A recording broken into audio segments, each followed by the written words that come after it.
19 թվականի հրապարակված փաստաթղթը շատ լավ ցույց տվեց, որ Արցախը կարող էր ունենալ եւ դա փաստաթղթով ֆիքսված էր ինքնորոշվելու իրավունք Ադրբեջանից դուրս։ Ինչքան էլ փորձեն մանիպուլացնեն, ինչ էլ անեն, միևնույնն է, դա սևով գրված է սպիտակի վրա։ Ինչ վերաբերում է այն մի պարբերություն կար, չէ, գրած էր Մեղրին փոխանակելու հետ կապված, Մեղրին Ղարաբաղի հետ փոխանակելու հետ կապված ու այդ դրա տակ այդ պարբերությունում մեջ են բերել հայկական ժամանակի, որը պատկանում է Նիկոլ Փաշինյանին, հոդվածը, որը իրենք հրապարակել են 2008 թվականի նախագահական ընտրություններից 10 օր առաջ, այսինքն ամբողջությամբ այսպես քարոզչական, հակաքարոզչական նպատակներով։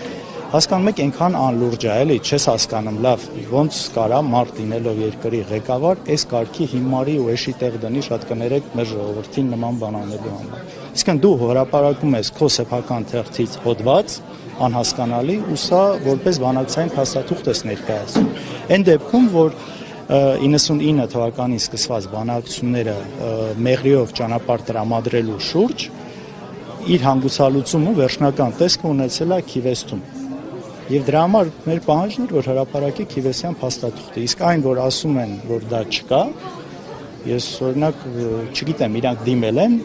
ասենք թե չկա, չգիտեմ ինչի պատճառով չկա արտաքին գործերի նախարարությունը։ Ես համոզված եմ, որ դա ունի եւ Ռուսաստանի Հանրապետությունը, եւ Ամերիկայի Միացյալ Նահանգները, եւ Ֆրանսիան, եւ ԵԱՀԿ դեպոզիտարիան միանշանակ կա, այսինքն իրանք փորձել են դա ունենալ, թե չէ։ Որովհետեւ բացարձակապես նորից ուզում կրկնել, որ չկարողանան հիմարի տեղնել մեր ժողովրդին։ Մեղրին փոխանակելու տարբերակ նման բան չի եղել։ Հասկանում եք, խոսք է գնացել ճանապարհ տրամադրելու մասին, որի դիմաց Արցախը դառնում էր Հայաստանի մաս։ Եվ սա ու ինչի են նաև դա երևի անում, որովհետև իրենք հիմա փաստացի ճանապարհ են տրամադրում ոչնչի դիմաց կարելի ասել։ Այսինքն անհամեմատելի է, չէ՞, ինչ էր այն ժամանակ, ինչ էինք մենք դրա դիմաց ստանում ու ինչ հիմա։